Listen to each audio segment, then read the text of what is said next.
tuweke swala la amani mbele katika nchi yetu, kwa mifano iliyokuwa wazi, wala haina haja ya kuelezwa mtu kwa undani. Kwa mifano iliyokuwa wazi tu, ukigeuza uso kulia ukatazama nchi za karibuni au tunazojiraniana nazo, ukatazama hata katika vyombo vya habari, vyombo vya kijamii, wewe utaona tu, na hakuna haja hata ya kutazama. Ni wewe tu akili inafanya kazi kwamba jambo baya halifai kukubaliwa na kukumbatiwa katika nchi. Halikubaliwi wala kukumbatiwa katika nchi, na maslaha ya watu wengi ndio yenye kutangulizwa. Uharibifu wa nchi hautakiwi. Yule mtu mmoja alikuwa anaitwa Karun, alikuwa katika zama za Nabiullahi Musa alayhi salatu wasalam. Alikuwa na mali nyingi na alikuwa na kila kitu yeye, lakini alikuwa na kiburi na kuleta ufisadi na uharibifu na fujo, kuvunja amani. Hata watu wake waliomzunguka wakamkataza mambo mengi sana, mpaka akamwambia wa ahsin kama ahsanallahu ilaik, tenda wema wewe. Watu wake wanamwambia tenda wema kama ambavyo Mungu amekutendea wema wewe. Wewe Mungu amekutendea wema, akakupa mali, akakupa hiki, akakupa hiki, lakini bado unaleta uharibifu katika nchi.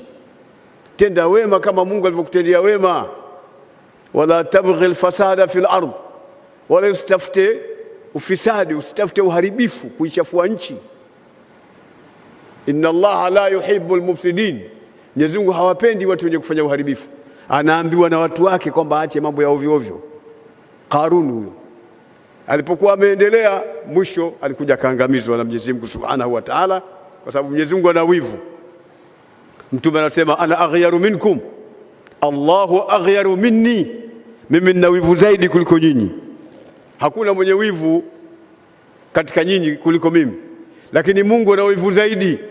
Yani wivu wa Mungu, hataki kuona mtu katika viumbe vyake huyu anadhulumiwa, huyu anafanywa hivi. Hataki kuona hivyo.